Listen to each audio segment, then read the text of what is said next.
I mean, I can have friendships where there is a different ideology. Yeah. I can have friendships where there is a different ideology that is rooted in the dehumanization of my people or my community. Right. So when you say you have white friends who you would bring to the cookout, to me, the cookout is a sacred space, metaphorically and also literally. If you're bringing white friends to the cookout, I need a heads up. Do you feel like when you're going into predominantly Black spaces, do you feel like you have to say, hey, just FYI, I have some white folks with me? And I would ask you, do you know me? Do you trust me? Do you think that I would bring somebody that I didn't think would fit into this situation? Well, that sounds like you're not giving me a heads up. So then I'm having a question because I need a heads up. Yeah. I do. Like, you have to tell. I don't trust. Like, so to me, there is the three of us are sitting here talking, right? We're in community with each other, and we arrive at this space with a basic commonality, a basic understanding. You add one white woman to this dynamic, and the entire conversation changes. The spirit of the conversation changes. The mood in the room changes. Right? Exactly. And you adjust. And so when people, because I have friends, I used to give them a hard time that, some guys who were like dating white women and they would bring them around. It's like, well, now I got to watch my mouth. We on the spades table. You know what we say on the spades table. I know. I got to watch what I say. It's uncomfortable. Like, that is the sanctity of my community. The best way I can say it, because it's not like I'm saying, something ugly about white people, but the best way I can say it is, if a white person is at their family dinner, okay, and everybody at that, he was obviously white, white mama, white daddy, white sister, white brother, white kids, everything, and somebody says, Mom, you get on my nerves. You always putting raisin in the potato salad. That's your right to say that. It's your family. Now, if I say, as the outsider, your mom get on my nerves. She always putting raisin in the potato salad. Whoa. Time out, Slim. Yeah. Like, you way out of pocket. You don't get to do that. Right. And I think sometimes there is this misrepresentation from white people who have been invited by Carla. My God. Oh, I got to invite to the cookout. I mean, they feel like they overstep. Well, first of all, I would tell you, if I'm bringing anybody, I would tell you. But you say, I'm bringing Susan. Do you say, okay, but just so you know, Susan White, she real cool. That's my girl, but she white. I honestly wouldn't have thought to tell you that. I'm going to tell you, when you show up with Susan, I'm giving one of those smiles that you will understand and Susan won't. I'm like, hey, okay, but that said, well, let me just say, but that said, I know you. Okay, if I know you too, then I would probably tell you, because I know you. Now that I know you, and you said that, I'm like, girl, I wouldn't bring any white people. But but I'm just saying,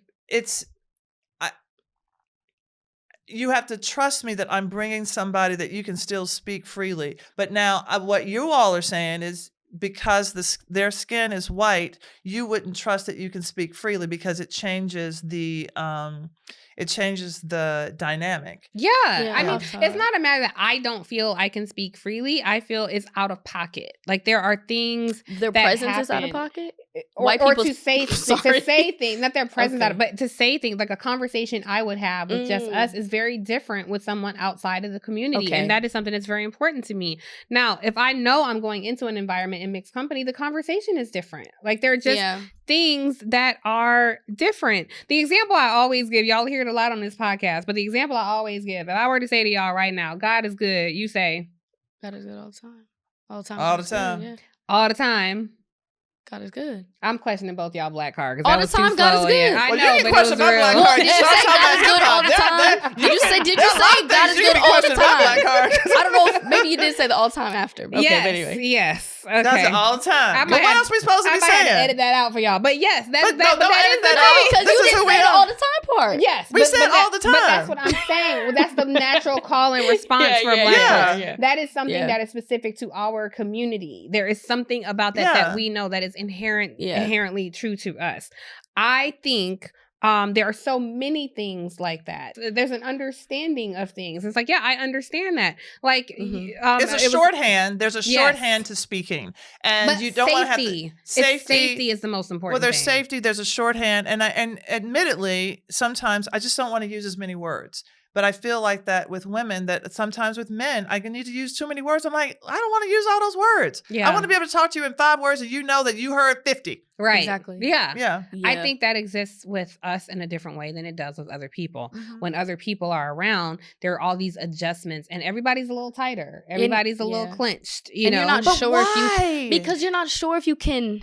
It's kind of like you're testing the waters. Like if I say a certain thing or do this, are you going to overstep? Are you going to feel too comfortable? Am I going to have to explain myself? Or who are you? Who are you? What do you represent? Because it's a lot of work to go through when I don't feel like it. Like now this feels like work. Now it feels like I'm at the office. Yeah, I know what you're saying. Now it's the microaggression. Now I have to wonder, it you know? feels like when I'm home, I want to be able to rest. There's so much outside of the world where I feel like I can't rest. Yeah. I'm on as a Black woman all the time. It's like I want to be able to sit and rest and not explain my reality or not explain. And to the point about like men, sometimes like I don't want to do it. Like I feel like it's always questioned or you say something that you might not think is a microaggressive, but it is. And now I kind of got to educate you a little bit. And you might have meant well.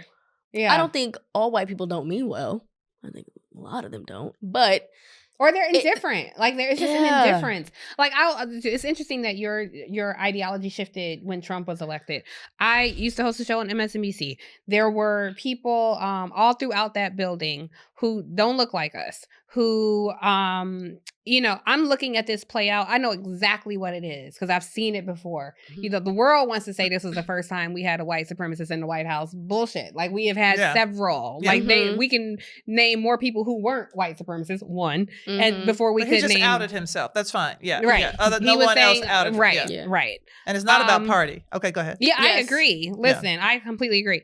I think when that happened, there were so many people around me who were making such efforts to understand folks. And so a lot of the white people would talk about, well, you know, my uncle voted for Trump and he's, you know, not a bad person. And my grandmother is like the sweetest person and she loves Trump and she voted for him and she's not a bad person. And I'm thinking, actually, both those people are shitty people. And I'm sorry to be the one to tell you, but they are voting for someone whose interest lies in the in not seeing the humanity of my people. Mm-hmm. Their interests lie in preserving a power structure that serves you and denies me. Mm-hmm. But you are so focused on seeing their humanity, you overlook the trauma of what their interest has done to my people for decades or centuries and continues to do. So when somebody comes in my presence to the sanctity and the proverbial cookout, and now I got a question where you stand, how you feel,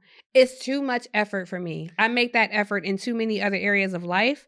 I want to preserve this space where I can relax, be free, slam a card down on the spades table and say whatever I want to after that without somebody else feeling like they have license to participate in a conversation where they really have no place. I can understand that. I think, though, if I am bringing someone to the cookout because I, too, want to feel that same freedom and sanctity, then it is somebody that I have already been myself around, and I am not going to hold back. But that is also my personality. Yeah. I mean, even working for the Chew, I was the only Black person, and then I was like, why don't we have more Black producers? Yeah. I mean, I'm in the middle of the sets. Do we have more Black producers? Mm-hmm. They brought a Black girl in. I'm like, oh my God, we have a Black producer. Yeah. I am the one Black person shouting. I don't pull back and not say what I am thinking because my thought is you can't unhear what I'm saying to you. Yeah. You know, I'm also the Black person who kind of wants to import my Black ass somewhere else. Yeah. I mean, I want to go to Iowa. I want to go to other places. Yeah. You think you know Black people? You may not know Black people. Yeah. But the thing is, when you know someone, it's just like when you see somebody who, you know, somebody in the newspaper and they've been shooting up people and all this stuff. And the mom was like, but he's such a nice boy.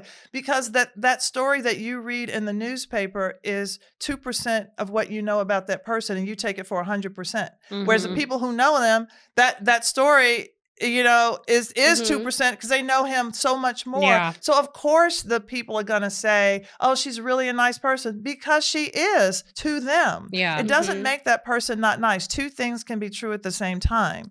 You know, that's what I'm saying. Yeah, and I want to be clear. I'm never shy about speaking up for something. Yeah. I don't water myself down. I ain't for everybody. You know, like I got a whole testimony. Google me. I got a whole testimony. I ain't never been shy about standing up or holding the line for my community. I just don't want to do that in my social spaces. Yeah. Like, again, that's why I say it feels like work.